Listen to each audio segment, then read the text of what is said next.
Hi hello friends, ಎಲ್ಲರಿಗೂ ನಮಸ್ಕಾರ. ರೇಖಾ ಅಡುಗೆ ಚಾನಲ್ಗೆ ಸ್ವಾಗತ. ಬನ್ನಿ, ಇವತ್ತೊಂದು ಡಿಫ್ರೆಂಟಾಗಿ ಹೊಸ ರೆಸಿಪಿ ಮಾಡೋದು ತೋರಿಸ್ಕೊಡ್ತೀನಿ. ಅದೇನಪ್ಪ ಅಂದರೆ ಚಪಾತಿನಲ್ಲಿ ಪಿಜ್ಜಾ ಮಾಡೋದು ತೋರಿಸ್ಕೊಡ್ತೀನಿ. ಇದು ಮಾಡೋದಕ್ಕೆ ನೀವು ಹೊಸದಾಗಿ ಚಪಾತಿ ಮಾಡಬೇಕಂತನೂ ಅವಶ್ಯಕತೆ ಇಲ್ಲ. ಮನೇಲಿ ಉಳಿದಿರೋಂಥ ಚಪಾತಿಯಲ್ಲಿ ಕೂಡ ಮಾಡ್ಕೊಬೋದು. ತುಂಬಾ ಟೇಸ್ಟಿಯಾಗಿ ಸುಲಭವಾಗಿ ಮಾಡ್ಕೊಬೋದು. ಇದಕ್ಕೆ ಬೇಕಾಗುವ ಇಂಗ್ರೀಡಿಯೆಂಟ್ಸು 1 ಕಪ್ ಆಗೋಷ್ಟು ಗೋಧಿ ಹಿಟ್ಟು ತೊಗೊಂಡಿದ್ದೀನಿ. ಗೋಧಿ ಹಿಟ್ಟು ಜೊತೆಗೆ ನೀವು ಮೈದಾ ಕೂಡ ಯೂಸ್ ಮಾಡ್ಕೊಬೋದು. 1 ಕಪ್ ಆಗೋಷ್ಟು ನಾನು ನಾರ್ಮಲ್ ಚೀಸ್ನ ತುರಿದಿಟ್ಕೊಂಡಿದ್ದೀನಿ. ನೀವು ಬೇಕಂದರೆ ಮೊಜರೆಲ್ಲಾ ಚೀಸ್ ಕೂಡ ಯೂಸ್ ಮಾಡ್ಕೋಬೋದು. ಮತ್ತು ಕ್ಯಾರೆಟ್ ತುರಿದಿಟ್ಕೊಂಡಿದ್ದೀನಿ ಸುಮಾರು 2 ಟೇಬಲ್ ಸ್ಪೂನ್ ಆಗೋಷ್ಟು. ಇದು ಶೆಜ್ವಾನ್ ಸಾಸು 3 ಟೇಬಲ್ ಸ್ಪೂನ್. ನಿಮ್ಮ ಹತ್ರ ಪಿಜ್ಜಾ ಸಾಸು ಅಥವಾ ಟೊಮೊಟೊ ಸಾಸ್ ಇದ್ರೂ ಯೂಸ್ ಮಾಡ್ಕೋಬೋದು. 1 ಕಪ್ ಆಗೋಷ್ಟು ಈರುಳ್ಳಿನ ಕಟ್ ಮಾಡಿ ಇಟ್ಕೊಂಡಿದ್ದೀನಿ ಚಿಕ್ಕದಾಗಿ. ಕ್ಯಾಪ್ಸಿಕಮ್ 1 ಕಪ್ ಆಗೋಷ್ಟು ಕಟ್ ಮಾಡಿ ಇಟ್ಕೊಂಡಿದ್ದೀನಿ. ಸುಮಾರು 1 ಕ್ಯಾಪ್ಸಿಕಮ್ ಬರುತ್ತೆ ಇದು. ಮತ್ತು chilli flakes 1 tea spoon, 1/4 tea spoon pepper ಪುಡಿ, 1/2 ಟೀ ಸ್ಪೂನು ಆರಿಗೆನೋ ತೊಗೊಂಡಿದ್ದೀನಿ. ಮಿಕ್ಸ್ ಅರ್ಬಿದ್ರೆ ಕೂಡ ಯೂಸ್ ಮಾಡ್ಕೋಬೋದು. ರುಚಿಗೆ ತಕ್ಕಷ್ಟು ಉಪ್ಪು, ಮಾಡೋದಕ್ಕೆ ಎಣ್ಣೆ. ಈಗ ಯಾವ ರೀತಿ ಮಾಡೋದಂತ ನೋಡೋಣ. ಮೊದಲಿಗೆ ಒಂದು ಬೌಲ್ಗೆ ನಾನು ಗೋಧಿ ಹಿಟ್ಟು ಹಾಕ್ಕೊತಾ ಇದ್ದೀನಿ.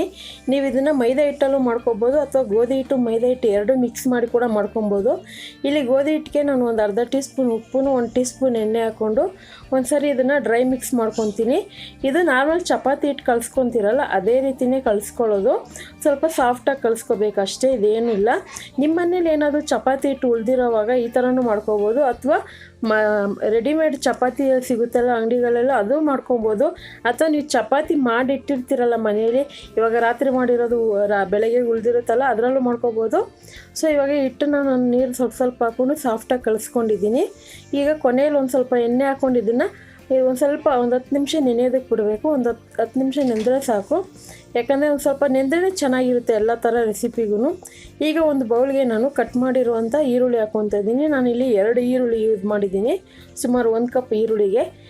ಮತ್ತು ಇಲ್ಲಿ 2 ಟೇಬಲ್ ಸ್ಪೂನ್ ಕ್ಯಾರೆಟ್ ತುರಿದಿಟ್ಕೊಂಡಿದ್ದೀನಿ. ಕ್ಯಾಪ್ಸಿಕಮ್ ಹಾಕ್ಕೊತಾ ಇದ್ದೀನಿ. ಇದಕ್ಕೆ ನೀವು ಬೇಕು ಅಂದರೆ ಸ್ವೀಟ್ ಕಾರ್ನ್ ಇದ್ದರೆ ಬಾಯ್ಲ್ ಮಾಡಿ ಕೂಡ ಯೂಸ್ ಮಾಡ್ಕೋಬೋದು. ಸ್ವೀಟ್ ಕಾರ್ನು ಅದೆಲ್ಲ ಅಂದರೆ ಸ್ಕಿಪ್ ಮಾಡ್ಕೊಳ್ಳಿ, ಇದ್ದರೆ ಹಾಕ್ಕೊಳ್ಳಿ. ಸೊ ಇದೆಲ್ಲ ಹಾಕ್ಕೊಂಡು ಒಂದು ಸಾರಿ ಮಿಕ್ಸ್ ಮಾಡಿದ ಮೇಲೆ ಇದಕ್ಕೆ ಆರಿಗೋನೋ, ಚಿಲ್ಲಿ ಫ್ಲೇಕ್ಸ್ ಅಂದರೆ ನಿಮ್ಮ ಹತ್ರ ಇಲ್ಲ ಅಂದರೆ ನಾರ್ಮಲ್ ಒಣಗಿದ ಮೆಣಸಿನ್ಕಾಯಿನ ಸ್ವಲ್ಪ ಡ್ರೈ ಆಗಿ ಫ್ರೈ ಮಾಡಿಕೊಂಡು ಮಿಕ್ಸಿನಲ್ಲಿ ಈ ಥರ ತರಕಾರಿ ಪೌಡ್ರ್ ಮಾಡ್ಕೊಳ್ಳಿ. ಈಗ ಇದಕ್ಕೆ ಪೆಪ್ಪರ್ ಪುಡಿನೂ ಹಾಕ್ಕೊಂಡಿದ್ದೀನಿ, ಅಂದರೆ ಕರಿಮೆಣಸಿನ ಪುಡಿನೂ ಹಾಕ್ಕೊಂಡಿದ್ದೀನಿ. ಒಂದು ಸಾರಿ ಇದನ್ನು ಮಿಕ್ಸ್ ಮಾಡಿ ಇಟ್ಕೊಂಡಿದ್ದೀನಿ. ಇದಕ್ಕೆ ಉಪ್ಪು ನಾನು ಕೊನೆಯಲ್ಲಿ ಹಾಕ್ಕೊತೀನಿ. ಫಸ್ಟೇ ಹಾಕಿದ್ರೆ ಈರುಳ್ಳಿನಲ್ಲಿ ನೀರಿನಂಶ ಬಿಟ್ಕೊಳ್ಳುತ್ತೆ, ಅದಕ್ಕೋಸ್ಕರನೇ. ಈಗ ಇದಕ್ಕೆ ಒಂದು ಸ್ವಲ್ಪ ಚೀಸ್ ಹಾಕಿ ಮಿಕ್ಸ್ ಮಾಡ್ಕೊತಾ ಇದ್ದೀನಿ. ಉಳಿದಿರೋದು ಹಾಗೆ ಇಟ್ಕೊತೀನಿ, ಯಾಕಂದರೆ ಮತ್ತೆ ಅದ್ರ ಮೇಲೆ ಒಂದು ಸ್ವಲ್ಪ ಹಾಕಬೇಕಲ್ಲ, ಅದಕ್ಕೋಸ್ಕರನೇ. ಇಲ್ಲಿ ನಾನು ನಾರ್ಮಲ್ ಅಮೂಲ್ ಚೀಸ್ ಯೂಸ್ ಮಾಡಿದ್ದೀನಿ. ನೀವು ಬೇಕು ಅಂದರೆ ಮೊಜರೆಲ್ಲಾ ಚೀಸ್ ಬರುತ್ತಲ್ಲ ಪಿಜ್ಜಾಗಂತಲೇ ಯೂಸ್ ಮಾಡೋದು, ಅದು ಸಹ ಯೂಸ್ ಮಾಡ್ಕೋಬೋದು.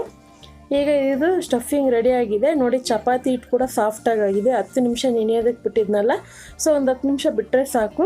ನಮ್ಮ ಮೊದಲೇ ಹೇಳ್ದಂಗೆ ನಿಮ್ಮ ಮನೇಲಿ ಏನಾದರೂ ಚಪಾತಿ ಹಿಟ್ಟು ಮಾಡಿ ಉಳಿದಿದ್ರೆ ಅದರಲ್ಲೂ ಕೂಡ ಮಾಡ್ಕೊಬೋದು. ಅಥವಾ ರೆಡಿ ಚಪಾತಿ ಇದ್ರೂ ಪರವಾಗಿಲ್ಲ. ಇವಾಗ ಚಪಾತಿಗೆ ನಾನು ಯಾವ ಸೈಜಿಗೆ ಬೇಕೋ ಆ ಸೈಜ್ಗೆ ಉಂಡೆ ತೊಗೊಂಡಿದ್ದೀನಿ. ಈಗ ಇದಕ್ಕೆ ಒಂದು ಸ್ವಲ್ಪ ಗೋಧಿ ಹಿಟ್ಟು ಹಾಕ್ಕೊಂಡು ನಾರ್ಮಲ್ ಚಪಾತಿ ಲಟ್ಟಿಸ್ದಂಗೆ ಇದನ್ನು ಲಟ್ಟಿಸ್ಕೊತೀನಿ. ನಿಮಗೆ ಯಾವ ಸೈಜಿಗೆ ಬೇಕೋ ಆ ಸೈಜಿಗೆ ಮಾಡ್ಕೋಬೋದು. ಇಲ್ಲಿ ನಾನೊಂದು ಮೀಡಿಯಮ್ ಸೈಜಿಗೆ ಮಾಡ್ಕೊತೀನಿ. ನೀವು ಮಕ್ಕಳಿಗೆ ಒಂದು ಸ್ವಲ್ಪ ಇಷ್ಟ ಆಗೋ ಥರ ಮಾಡೋದಾದರೆ ಒಂದು ಸ್ವಲ್ಪ ಪೂರಿ ಸೈಜಿಗೆ ಕೂಡ ಮಾಡ್ಕೊಡ್ಬೋದು. ನಾನಿಲ್ಲಿ ನಾರ್ಮಲಾಗಿ ಚಪಾತಿ ಯಾವ ಸೈಜಿಗೆ ಮಾಡ್ತೀರೋ ಆ ಸೈಜಿಗೆ ಮಾಡ್ಕೊತಾ ಇದ್ದೀನಿ. ಸೊ ಇವಾಗ ನೋಡ್ತಾ ಇರ್ಬೋದು, ಒಂದು ಮೀಡಿಯಮಾಗಿ ಲಟ್ಟಿಸ್ಕೊಂಡಿದ್ದೀನಿ. ತೀರಾ ದಪ್ಪ ಮಾಡೋಕ್ಕೆ ಹೋಗಬೇಡಿ, ತೀರಾ ತೆಳ್ಳಗೂ ಮಾಡೋಕ್ಕೆ ಹೋಗಬೇಡಿ, ಒಂದು ಮೀಡಿಯಮ್ ಆಗಿರಲಿ, ಅದಕ್ಕೋಸ್ಕರ ಹೇಳ್ತಾ ಇದ್ದೀನಿ. ಸೊ ಇವಾಗ ರೆಡಿಯಾಗಿದೆ. ಅದೇ ಟೈಮ್ಗೆ ಹೆಂಚು ಕಾಯಕ್ಕೆ ಇಟ್ಕೊಂಡಿದ್ದೆ, ಹೆಂಚಿಗೆ ಇವಾಗ ಹಾಕಿದ್ದೀನಿ. ಇದನ್ನು ಲೋ ಫ್ಲೇಮಲ್ಲೇ ಬೇಯಿಸ್ಕೋಬೇಕಾಗುತ್ತೆ. ಹೈ ಫ್ಲೇಮಲ್ಲಿ ಮಾಡೋಕ್ಕೋದ್ರೆ ಬೇಗನೆ ಚಪಾತಿ ಅನ್ನೋದು ಬೇಗನೆ ಕುಕ್ ಆಗುತ್ತೆ. ಅದಕ್ಕೋಸ್ಕರ ಇದನ್ನು ಲೋ ಫ್ಲೇಮಲ್ಲೇ ಮಾಡ್ಕೊಳ್ಳಿ. ಇದನ್ನು 1-2 ಸರಿ ನಾವು ಉಲ್ಟಾದಲ್ಲಿ ಹಾಕ್ತೀನಿ, ಅಂದರೆ ಜಾಸ್ತಿ ಫ್ರೈ ಆಗಬಾರ್ದು, ಜಸ್ಟ್ ಲೈಟಾಗಿ ಬಬಲ್ಸ್ ಬಂದು ಸ್ವಲ್ಪ ಕಲರ್ ಚೇಂಜ್ ಆಗಬೇಕು. ಸೊ ಇವಾಗ ಇದು ಒಂದು ಕಡೆ ಈ ಥರ ಕಲರ್ ಬಂದಿದೆ. ಮತ್ತೆ ಇದನ್ನು ಉಲ್ಟಾದಲ್ಲಿ ತಿರುವಾಕ್ತೀನಿ. ಮತ್ತೆ ಅದೊಂದು ಸ್ವಲ್ಪ ರೋಸ್ಟ್ ಆಗಿರುತ್ತೆ, ಯಾಕಂದರೆ ನಾವು ಮತ್ತೆ ಅದ್ರ ಮೇಲೆ ಸಾಸು ಚೀಸೆಲ್ಲ ಹಾಕ್ತಿರಲ್ವ. ಸೊ ಇವಾಗ ಉಲ್ಟಾ ಹಾಕಿದ ಮೇಲೆ ಈಗ ಇದಕ್ಕೆ ನಾನು ಶೆಜ್ವಾನ್ ಸಾಸ್ ನನ್ನ ಹತ್ರ ಇತ್ತು. ಸೊ ಅದಿಲ್ಲ ಅಂದರೆ ನಿಮ್ಮ ಹತ್ರ ಟೊಮೊಟೊ ಸಾಸ್ ಇದ್ರೂ ಯೂಸ್ ಮಾಡ್ಕೋಬೋದು, ಅಥವಾ ಮಯೋನೀಸ್ ಸಾಸ್ ಕೂಡ ಯೂಸ್ ಮಾಡ್ಕೋಬೋದು, ಅಥವಾ ಪಿಜ್ಜಾ ಸಾಸ್ ಅಂತಲೇ ಸಿಗುತ್ತೆ, ಅದು ಕೂಡ ಯೂಸ್ ಮಾಡ್ಕೋಬೋದು. ಚಪಾತಿ ಫುಲ್ಲು ಸ್ಪ್ರೆಡ್ ಮಾಡಿ ಈಗ ಅದ್ರ ಮೇಲೆ ಒಂದು ಸ್ವಲ್ಪ ಚೀಸ್ ಹಾಕಿ ಸ್ಟಫಿಂಗ್ ಮಾಡಿರೋಂಥ ತರಕಾರಿದು ಹಾಕಿ ಮತ್ತೆ ಬೇಕು ಅಂದರೆ ನೀವು ಒಂದು ಲೇಯರ್ ಚೀಸ್ ಕೂಡ ಹಾಕೊಬೋದು. ಸೊ ನಾನು ಇಷ್ಟ ಹಾಕ್ತಾಯಿದ್ದೀನಿ. ಸ್ಟವ್ ಯಾವುದೇ ಕಾರಣಕ್ಕೂ ಹೈ ಫ್ಲೇಮಲ್ಲಿ ಇಟ್ಕೊಳ್ಬೇಡಿ, ಲೋ ಫ್ಲೇಮಲ್ಲೇ ಇರಲಿ. ಇದ್ರ ಮೇಲೆ ಒಂದು ಸ್ವಲ್ಪ ಉಪ್ಪನ್ನ ಸ್ಪ್ರೆಡ್ ಮಾಡ್ಕೊತೀನಿ. ಇವಾಗ ಇದನ್ನು ಫೋಲ್ಡ್ ಮಾಡ್ಕೊತಾ ಇದ್ದೀನಿ.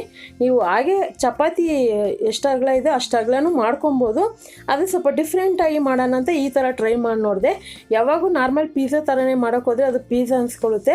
ಸೊ ಈ ಥರ ಮಾಡಿದ್ರೆ ಒಂದು ಸ್ವಲ್ಪ ಚಪಾತಿ ಪಿಜ್ಜಾ ಇದೊಂಥರ ಡಿಫ್ರೆಂಟ್ ಆಗಿರುತ್ತೆ. ಈಗ ಇದ ಮೇಲೆ ಒಂದು ಸ್ವಲ್ಪ ಎಣ್ಣೆ ಹಾಕ್ಕೊಂಡಿದ್ದೀನಿ. ಬೇಕು ಅಂದರೆ ನೀವು ಬಟರ್ ಕೂಡ ಯೂಸ್ ಮಾಡ್ಕೋಬೋದು. ಈಗ ಇದನ್ನು ಲೋ ಫ್ಲೇಮಲ್ಲೇ 1 ನಿಮಿಷವರೆಗೂ ಬಿಡ್ತೀನಿ. 1 ನಿಮಿಷ ಆದಮೇಲೆ ಮತ್ತೆ ಉಲ್ಟದಲ್ಲಿ ಹಾಕ್ಕೊತೀನಿ. ಸೊ ಇದು ಚೀಸ್ ಹಾಕಿರೋದ್ರಿಂದ ಒಂದಕ್ಕೊಂದು ಬಿಟ್ಕೊಳೋದಿಲ್ಲ, ಅಂಟ್ಕೊಂಡೇ ಇರುತ್ತೆ ಅದು. ಮತ್ತು ನೀವು ತಿರುವಾಕೋ ಕೂಡ ಅದೇನು ತರಕಾರಿ ಎಲ್ಲ ಉದುರೋಗೋದಿಲ್ಲ. ಈಗ ಈ ಕಡೆಯೂ ಒಂದು ಸ್ವಲ್ಪ ಎಣ್ಣೆ ಹಾಕ್ಕೊತಾ ಇದ್ದೀನಿ. ಎರಡು ಕಡೆ ಹಾಕ್ಕೊಂಡು ಚೆನ್ನಾಗಿ ಒಂದು ಸ್ವಲ್ಪ ಗೋಲ್ಡನ್ ಕಲರ್ ಬರಬೇಕು. ಚಪಾತಿ ಅನ್ನೋದು ಸ್ವಲ್ಪ ಚೆನ್ನಾಗಿ ಬೆಂದ್ರೇ ನಮಗೆ ತಿಂದಾಗ ಜೀರ್ಣ ಆಗೋದು. ನೀವು ಬೇರೆ ಕಲರ್ ಬಂತು ಅಂತ ತಕ್ಷಣಕ್ಕೆ ತೆಗಿಯೋಕ್ಕೋದ್ರೆ ಮತ್ತು ತಿಂದೋದು ಸರಿಯಾಗಿ ಜೀರ್ಣ ಆಗೋದಿಲ್ಲ. ಸೊ ಆಲ್ರೆಡಿ ನಾನು ಎಲ್ಲ ಥರ ರೆಸಿಪಿ ತೋರಿಸಿದ್ದೀನಿ, ನೀವು ನೋಡಿಲ್ಲ ಅಂದರೆ ನೋಡಿ. ನಿಮ್ಗೆ ಏನಾದರೂ shopping video tips craft interest ಇದ್ದರೆ ರೇಖಾ ಟ್ಯಾಲೆಂಟ್ ಅಂತ ಚಾನಲ್ ಇದೆ, ಹೋಗಿ ನೋಡಿ. ಇಷ್ಟ ಆದರೆ ಸಬ್ಸ್ಕ್ರೈಬ್ ಮಾಡ್ಕೊಳ್ಳಿ, ನಿಮ್ಗೆ ಎಲ್ಲ ಥರ ವೀಡಿಯೋಸ್ ಅದರಲ್ಲಿ ಸಿಗುತ್ತೆ. ನೋಡಿ ಇವಾಗ ಇದು ಎರಡು ಕಡೆ ಚೆನ್ನಾಗಿ ಫ್ರೈ ಮಾಡ್ಕೊಂಡಿದ್ದೀನಿ. ಈಗ ಇದನ್ನು ಕಟ್ ಮಾಡ್ಕೊತೀನಿ. ಸೊ ಚಪಾತಿ ಹೆಂಚಿಂದ ತೆಗೆದು ಇದನ್ನು ಹೊರಗಡೆ ಇಟ್ಟು ಕಟ್ ಮಾಡ್ಕೊತಾ ಇದ್ದೀನಿ. ನೋಡ್ತಾ ಇರ್ಬೋದು ಎಷ್ಟು ಈಸಿಯಾಗಿ ಕಟ್ ಆಗ್ತಾಯಿದೆ ಅಂತ. ಮಕ್ಕಳು ಅಂತೂ ಈ ಥರ ಮಾಡಿಕೊಟ್ಬಿಟ್ರೆ ಒಂದು ತಿನ್ನೋ ಜಾಗದಲ್ಲಿ 2 ತಿಂತಾರೆ.